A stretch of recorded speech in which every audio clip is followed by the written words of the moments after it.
Hello and good morning. My name is Dean Bonner. I am the Associate Survey Director and Research Fellow at the Public Policy Institute of California. I would like to welcome you to today's virtual program on Californians and their government.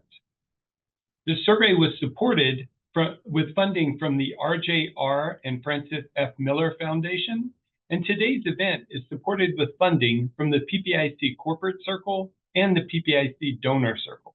We'd really like to thank them for their support.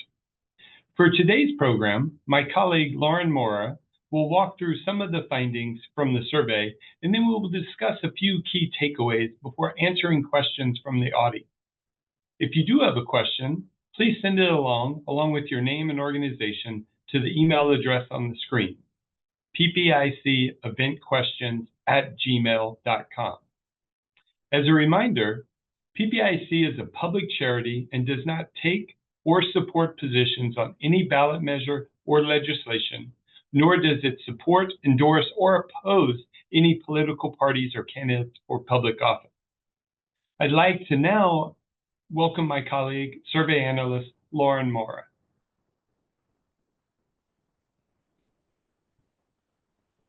Good morning. Thank you so much, Dean, for the kind introduction. And I want to thank you all for joining us today and for your interest in our work. If you just give me one moment to share my screen. So I would like to start by acknowledging my co-authors on this report, which include Dean, as well as Survey Director and Miller Chair Mark Baldessari and Survey Analyst Deja Thomas. I would also like to thank and acknowledge our funders for this survey, the RJR and Francis F. Miller Foundation. Without their generous support, this work would definitely not be possible, so thank you. So this survey is part of our Californians and their government series, which is now in its 26th year. This survey has covered many state, national, and international issues since its inception, and this is now, I believe, we've now done more than 200 general, issue-specific, and regional surveys. The mission of the PPIC statewide survey is to provide timely, relevant, nonpartisan data on political, social, and economic opinions, which we hope will be used to inform and improve policymaking, as well as encourage discussions. This specific survey was conducted online from October 7th through 15th using the Ipsos Knowledge Panel. All surveys were conducted in either English or Spanish, according to the respondents' preferences. And this sample includes 1,646 California adults, including 1,137 who we've identified as likely voters. The margin of error for all adults is 3.1, while the margin of error for likely voters is 3.7. So starting off, as we all know, the November 5th election is less than 2 weeks away. We asked respondents how important voting is in these 2024 elections. And about 9 in 10 likely voters said voting is very important to them. And this includes 91% each of Democratic and Republican likely voters, as well as 8 in 10 independents. Even across regions of the state and demographic groups, more than 8 in 10 likely voters say voting in this year's election are very important. And very few say it is not too or not at all important. Moving on to the election races. If the presidential election were held today, about 6 in 10 likely voters would vote for the Democratic ticket of Kamala Harris and Tim Walz, while a third would vote for Donald Trump and J.D. Vance, and very few say they would vote for someone else. The someone else category includes all other certified candidates on the California presidential election ballot, as well as a write-in option. Currently, Harris is receiving majority support in most regions and across demographic groups, and majority support for the Democratic candidate, as well as partisans' overall preference for their own party's candidate, has been consistent since we started asking about the 2024 presidential election last June. Well, June 2023, I should say. Notably, nearly 6 in 10 likely voters say that they're extremely or very enthusiastic about voting for president this year. This is a share much higher than in April, when we saw that 39% of likely voters said the same.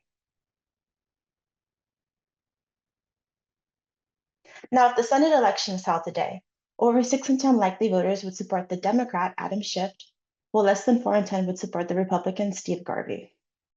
Shift has maintained a solid majority support since we first asked this question in April, and today Democrats and Republicans would vote for their party's candidates overall. Independents are more likely to support Shift than Garvey, with a solid majority in support.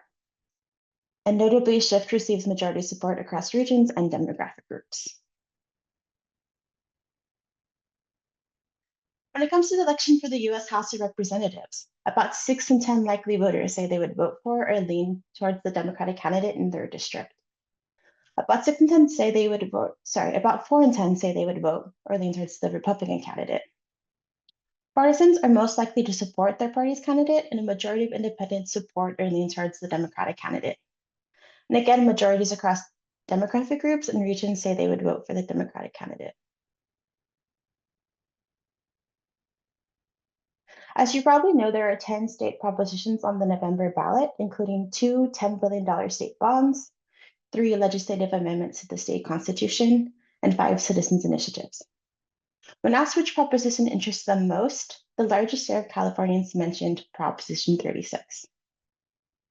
Proposition 36 would allow felony charges for possessing certain drugs and theft for under $950 if the defendant has 2 prior drug or theft convictions.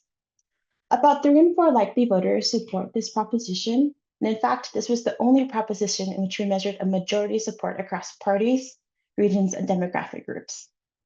2 in 3 or more across different groups expressed support for this proposition. A few other propositions are receiving strong levels of support. These include Prop 3, the constitutional right to marriage, Prop 4, a $10 billion bond to support climate resiliency and safe drinking water, and Prop 35, which provides permanent funding to Medi-Cal services. About 6 in 10 or more likely voters support these propositions, including 8 in 10 or more Democrats, about 6 in 10 or more independents, and a third or less Republicans. For more information on support levels for the other 6 state propositions, I highly encourage you to check out the crosstabs available on our website. Moving on to the state of the state and nation, about 6 in 10 adults and likely voters say the state is headed in the wrong direction. A majority of Californians have said this since June 2023. Among parties today, most Republicans and independents say this compared to 4 in 10 Democrats. Across regions and demographic groups, majorities say the state is going in the wrong direction. Now, regarding the United States, about 7 in 10 adults and likely voters say the nation is headed in the wrong direction. The share of California adults saying this has been about 7 in 10 or more for the last 2 years. Unlike the state findings, majorities across partisan groups say the country is headed in the wrong direction. And about 6 in 10 or more across regions and demographic groups express pessimism. Moving on, economic conditions, including cost of living, the economy, and jobs, remain the top issue mentioned when Californians were asked to name the most important issue facing the state. Today, this includes 35% of adults and 28% of likely voters. Economic conditions has been the top issue mentioned across parties, regions, and demographic groups, and notably has been the state's top issue since June 2023. Additionally, about 1 in 5 California adults and likely voters named housing costs and availability as the top issue, followed by about 1 in 10 who say it is homelessness. When asked to choose from a list of what they think is the most important problem facing the US today, about a quarter of all adults say it is the economy, unemployment, and jobs. About 2 in 10 say it is political extremism or threats to democracy, and 15% chose immigration. Among likely voters, a quarter said political extremism or threats to democracy, followed by about 2 in 10 each who said the economy and then immigration. Among Republicans, the most common issue was immigration at 39%. Democrats are most likely to say that the top issue is political extremism or threats to democracy. About 3 in 10 Democrats said that, and independents about equally likely to say economy or political extremism. So returning to approval rates of elected officials, For the most part, majorities expressed disapproval across the board of state and federal elected officials. Overall approval of Governor Newsom is at a low of 44% among all adults and 47% of likely voters. Similar shares express approval/disapproval regarding the state legislature and the job that the legislatures in their own assembly and Senate districts are doing. Less than half of adults and a slight majority of likely voters approve of the job Joe Biden is doing as president, while the overwhelming majorities disapprove of the US Congress. Regarding their own representative in Congress, about 4 in 10 adults and likely voters approve, while a majority disapprove. As you can see in the chart, Democrats are much more approving than Republicans and independents. And independents are somewhat in the middle of the two, sometimes closer to being, sometimes closer to the view of Republicans.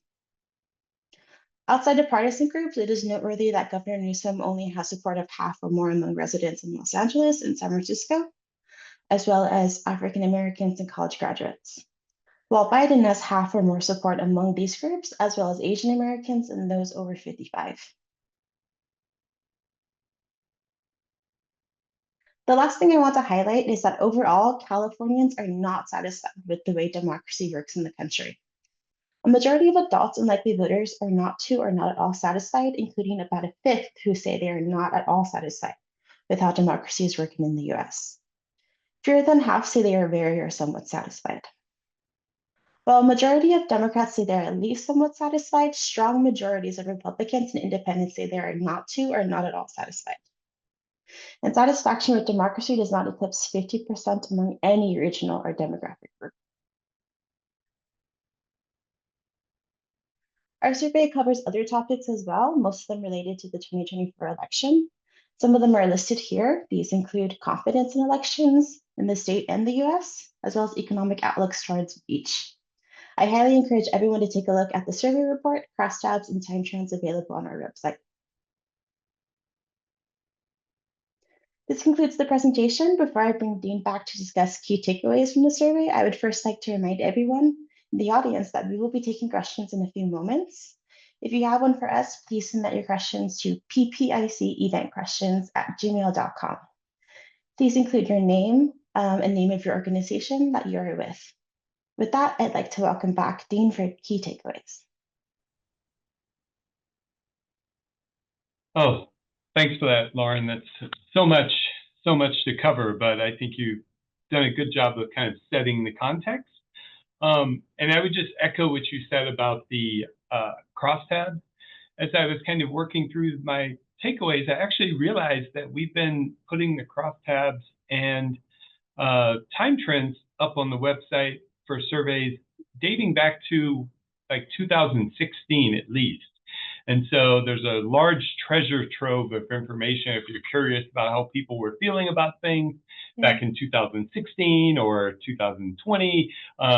So those things are interesting to me, and maybe they are to you as well. So today I want to talk a little bit about a few different options or a few different topics related to the presidential race, and then one about voting. To begin with, I want to kind of mention the concept of the fact that there's a gender gap when we look at especially at the top of the ticket, in support for Harris and Walz or Trump and Vance. And so when we look at support for President Trump or former President Trump, we actually see that men are 7 points more likely than women to support the Republican ticket. However, there are subgroup differences that are larger than that. And so, for example, among likely voters with household incomes of less than 60,000, we find that 4 in 10 support the Republican ticket, compared with just 1 in 4 men, for a 14-point difference there between men and women who are less than 60,000. We also see that there is a wide divide between those with a college degree and not a college degree. Men with a college degree are actually 10 points more likely than women with a college degree to support former President Trump, 44 to 34. While there's just a 4-point difference among college graduates, men and women, 27 to 23. When we look at ideology, we actually find that, there aren't a whole lot of self-described liberals who are supporting the Republican ticket, and so there wasn't really much data to look at there. But when we do look at moderates, we see there's a 5-point gap between men and women, with men being 5 points more likely to support former President Trump. And notably, we also see that there's a 9-point gap between conservative men who support the Republican ticket at 86%, and conservative women who are down at 77%. So these are folks who are, self-described conservative, but yet there's still a difference there. We can also look at racial ethnic groups, and what we find there is that white men are 5 points more likely than white women to support the Republican ticket, 40 to 35. While when we look at Latinos, there really isn't a difference at all. I think it was just a 1-point difference between Latino men and Latino women. However, when we look at the kind of what we call the other racial ethnic groups, this is comprised of people who are Asian American, who are African American, or who have multiple races. And what we see there is that there is actually an 18-point divide between men and women in terms of support for President Trump. So that's really notable there. And looking at the gender gap kind of got me wondering, okay, well, what was the gender gap in 2016, right? 7 points today. Basically, what we find is that there's there was also a 7-point difference in 2016, the first time that that Donald Trump ran for president. And this kind of led me to kind of think, well, how has his levels of support changed since his initial run in California?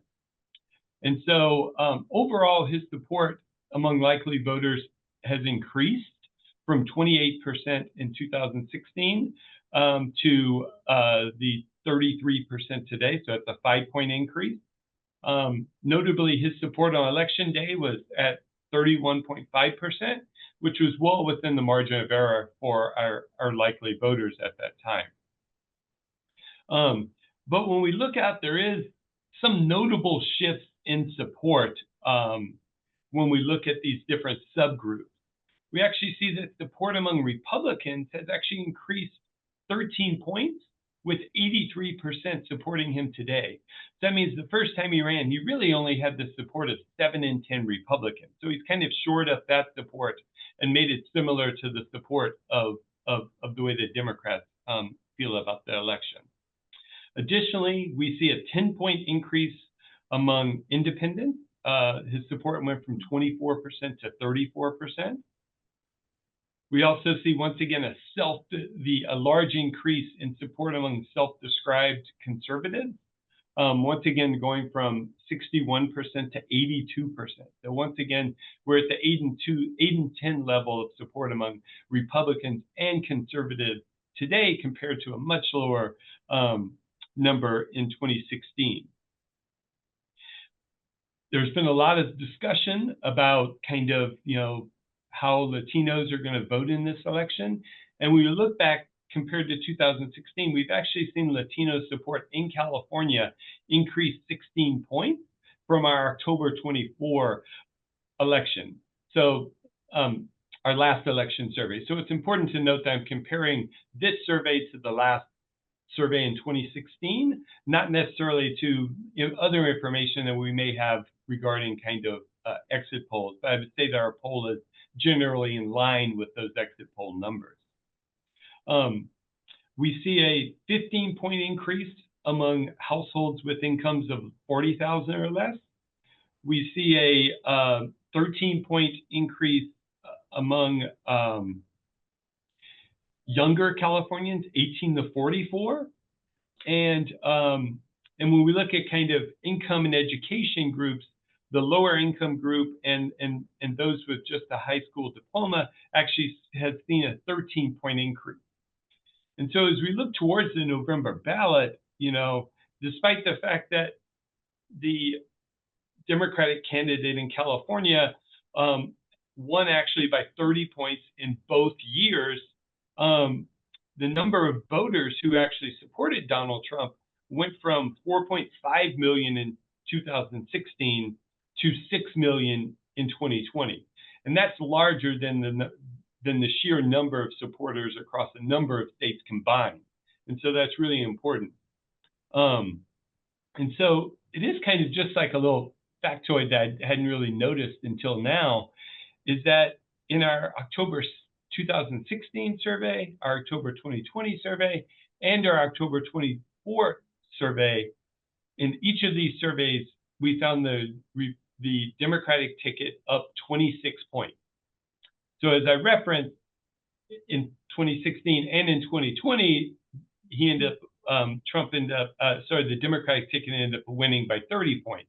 And so when we look forward, we will have to kind of see what the future holds for us, but we're hoping that, once again, our survey will kind of be in line with the actual results. And finally, I did want to mention a topic about voting in elections and accurately counting the votes. This has been a large topic of discussion, pretty much dating back to the 2016 election, really picked up a lot of pace in 2020. And then, of course, now in the lead up to 2024, a lot of discussion around this.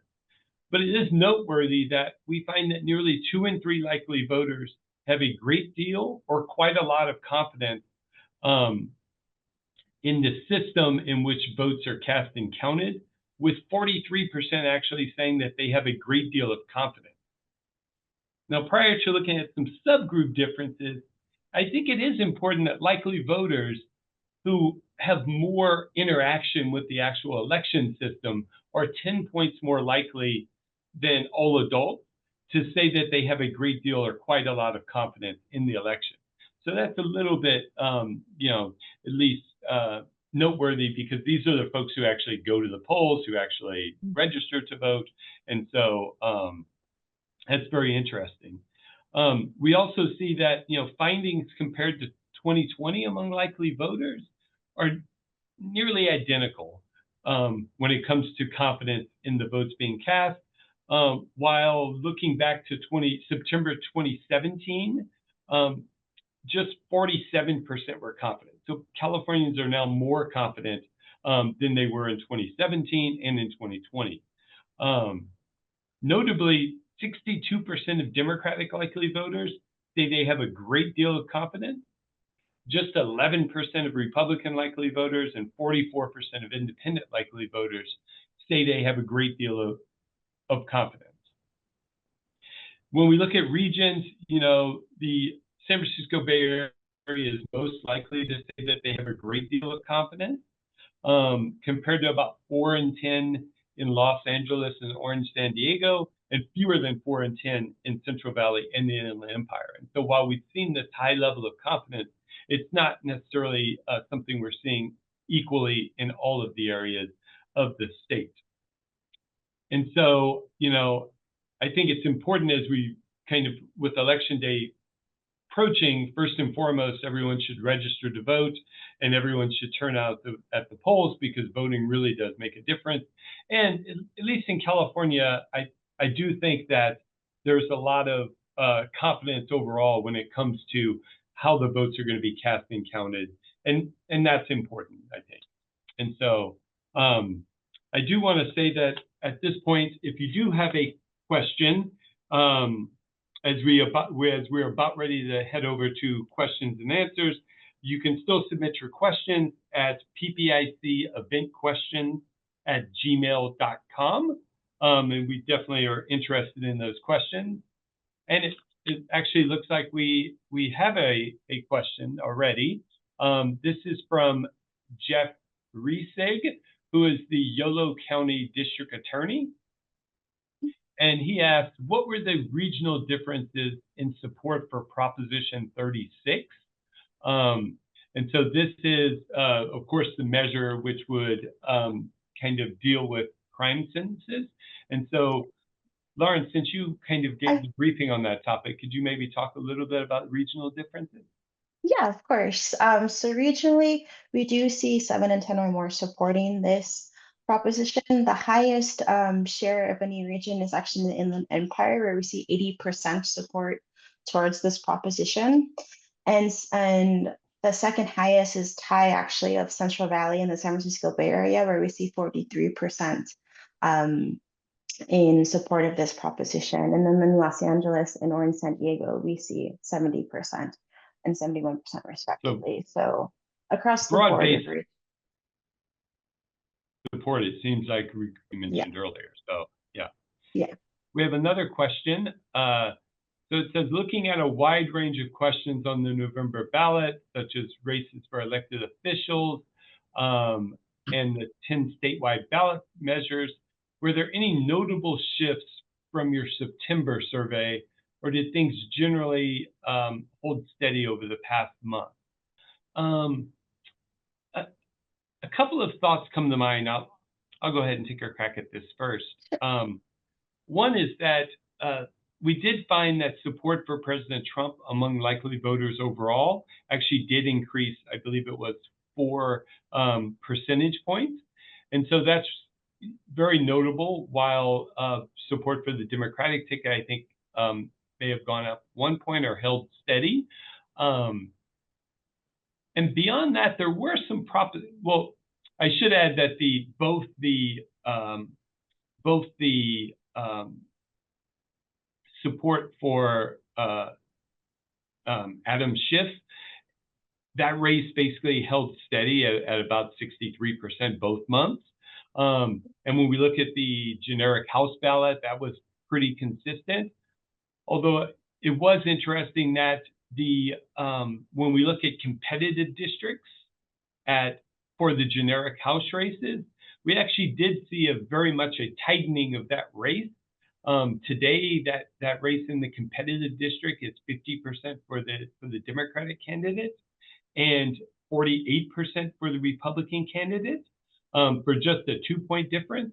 And I believe in September, there was a 14-point difference between those two generic House candidates when it came among the competitive district. The ballot props, I think, were, for the most part, over half of them, I feel like, were within 1 or 2 points. But there was a pretty big shift in the rent control measure, where support actually decreased 9 points. I think that was the most notable to me. Were there other items, either propositions or other things that we asked both months, where you saw changes? Another proposition I saw a slight decline in was actually Prop 32, the minimum wage. I think we saw a 6% decline from 50 to 44%. But other than that, for propositions, the rest of them within 2 to 3 percentage points. But I do want to note, among the propositions where people were most interested in, for both months, it was Proposition 36. And that didn't change from month to month too. So that's kind of interesting to note. Yeah, for sure. Another question here. Your survey finds that the level of enthusiasm for voting for president this year has increased since this past spring. Why do you think enthusiasm has risen? Okay, I can take a shot at this. I believe it was April. Yeah, it was April we last asked. And I'm so glad we got asked this question, because it's something I was super interested in and was able to do some deeper analysis on my own, because I saw a difference right away in our data.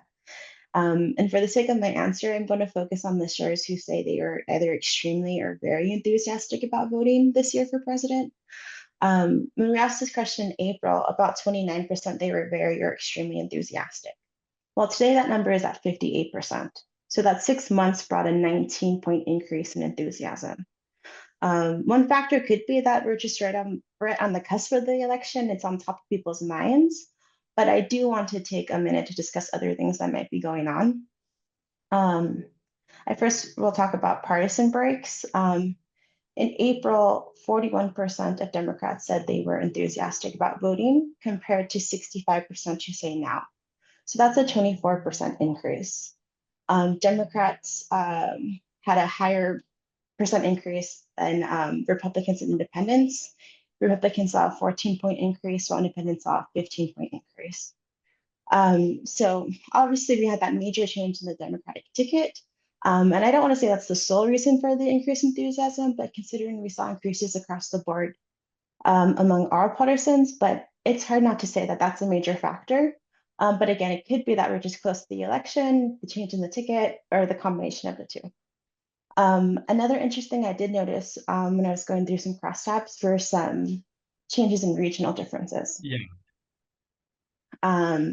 So the Central Valley saw an increase of 20%, the IE Inland Empire saw a 23% increase, LA a 20%, Orange San Diego a 14%, and San Francisco a 26%. So looking at the two regions with the biggest shift in enthusiasm, we know that San Francisco Bay Area does lean more heavily Democrat than most of these other regions. I believe 68% say they are voting for Harris. However, for residents in the Inland Empire, this isn't necessarily the case. But what I noticed when looking at their shares of what they mentioned to be the most important issues Lauren may have frozen, but I had, yeah. Oh, sorry. Hello? I thought you had frozen for a moment. Okay. I'm sorry to everybody. I was just wanted to highlight some residents in the Inland Empire who had a larger than average share of increase in enthusiasm.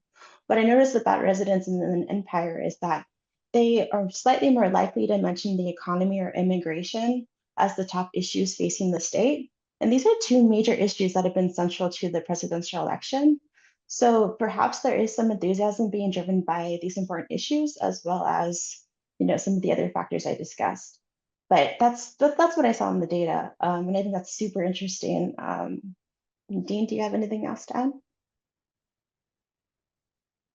Yeah, I actually, I was, as I always am on survey release night, staying up too late and looking at things, and I was putting together some data on this question that I actually made a chart that I was going to post to the social and haven't yet, but I did see, just big differences in these groups that might be more kind of Democratic leaning, as you mentioned, the San Francisco Bay Area.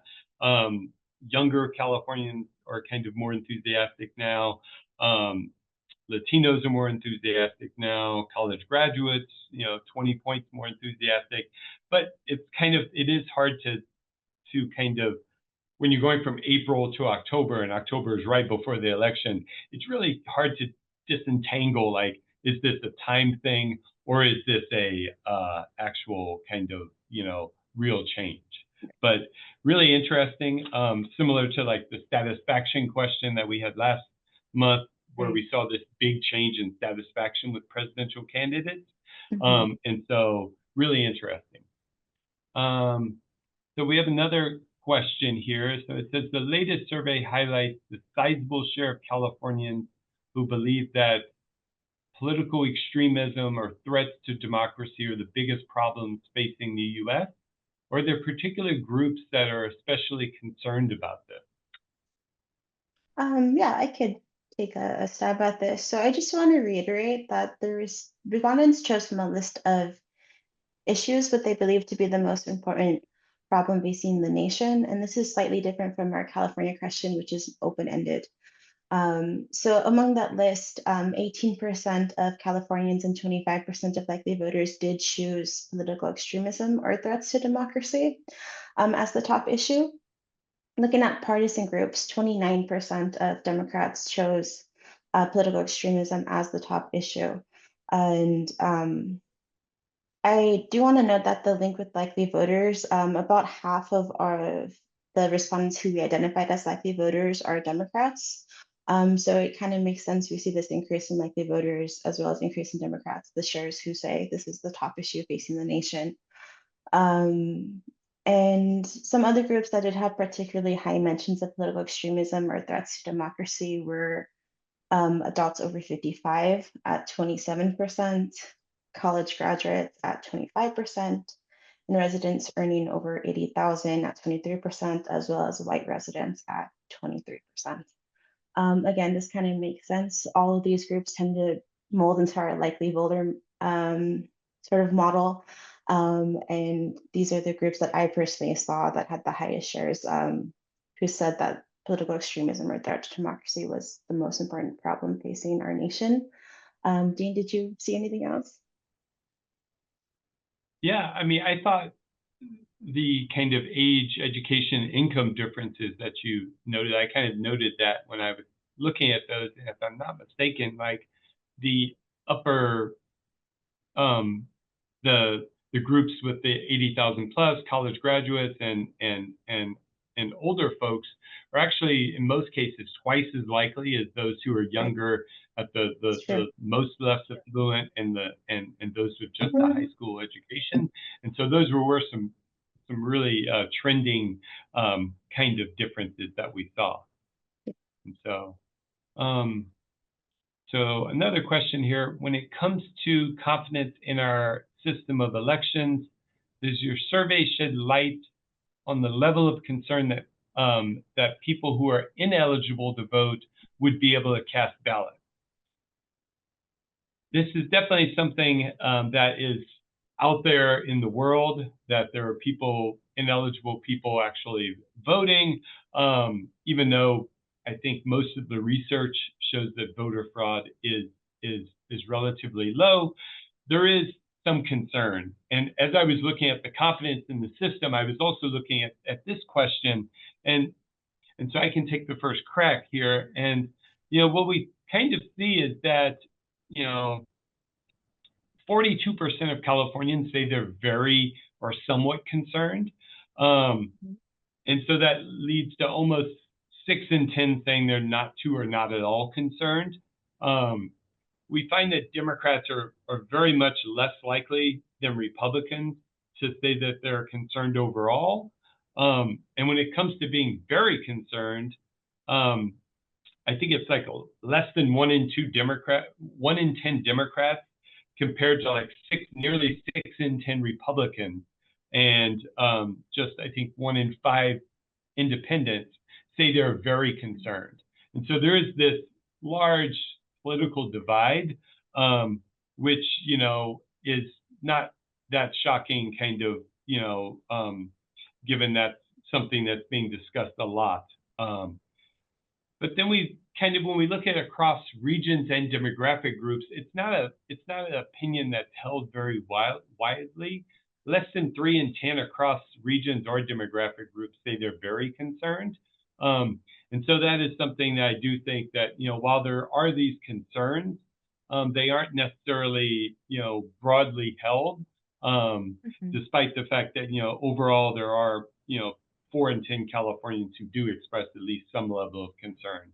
And so, is there anything else you had to add? Oh, Lauren? yeah, I just wanted to note that like the levels, the groups with the highest levels of concern still didn't reach 50%. And these include residents over 55, which I believe was 46%, and residents without a college degree, which I believe was 48%. So yeah, not a majority across any. Well, we've almost reached the end of the program, but I was curious, you know, I'll put my reporter hat on and ask you if there was anything that surprised you this survey.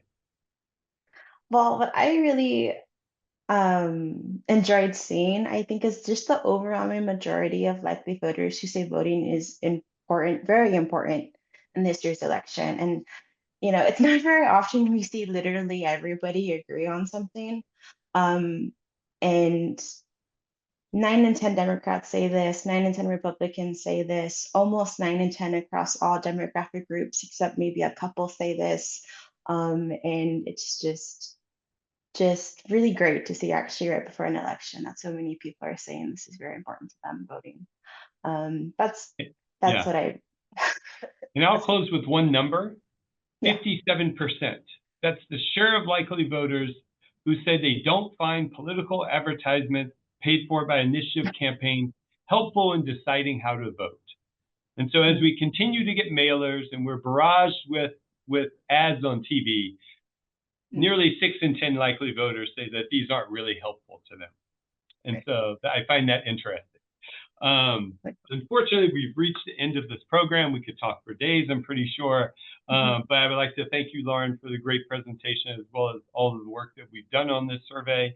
I would also like at this point to thank our funders, the RJR and Francis F. Miller Foundation, the PPIC corporate and donor circles, and of course, thanks to all of you today for joining. We would appreciate if you would take a moment to give us your feedback on this event. If you pre-registered for this event, you'll receive an email later today with a link to a short survey, but you can also just scan the QR code that we see on our screen right now. And finally, a recording of today's event will be available soon on the PPIC website and our YouTube channel, so you can watch it again and share it with your colleagues. And finally, I would just like to thank you all for being here and hope that you all have a great rest of the morning and a good afternoon. Thank you.